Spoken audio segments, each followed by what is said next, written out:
Thank you very much for coming through one of the more difficult conditions Dublin has to offer you. Well done to those who made it. And I'd like to welcome you very warmly to Dublin City University to this conference, which is organised jointly by Trócaire and the Institute for International Conflict Resolution and Reconstruction. When the idea of organising a conference about Syria and the movement of people was suggested actually quite a short time ago last month, everybody in the Institute immediately said, yes, we have to do this. In fact, as it happens, over the next 2 days, there are 5 events happening in Dublin that I'm aware of.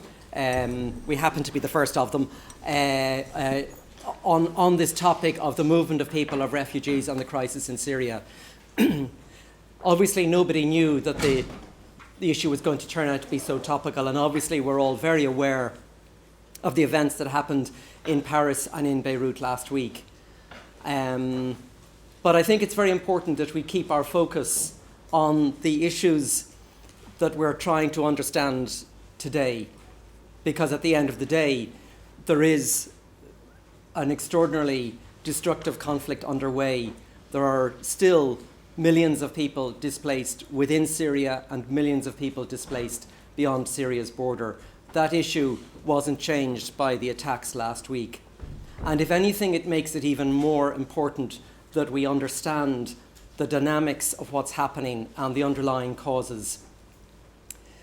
And I think one of the things it's important to understand is that it's not just from the philosophy of those who would use violence and from the philosophy of those who would respond to that violence by treating asylum seekers, refugees, migrants, anybody who's different as a threat, that when we try to understand it, we should avoid the temptation of simple answers, answers that are emotionally satisfying but don't stand up to scrutiny. And that's why our work here today is very important.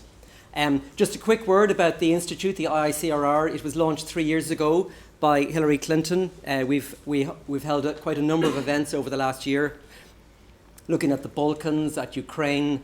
We have a wide range of interests, ranging from Africa, Northern Ireland, South Asia. And we're very happy to work with Trócaire on this together. I think it's been one of the easiest things. We just said, are we going to do it? Yes, fine, we're doing it. It didn't take any detailed negotiation. Just in terms of practicalities, this conference is being streamed live, and it's also being recorded and will be put up on the IICRR's YouTube channel by the end of the month. So people might want to be aware of that. We've got a great range of speakers, and I'm going to hand over now to my friend and colleague, Gezim Visoka, who's going to chair the first session, and will hand over to our first panel. Thank you very much.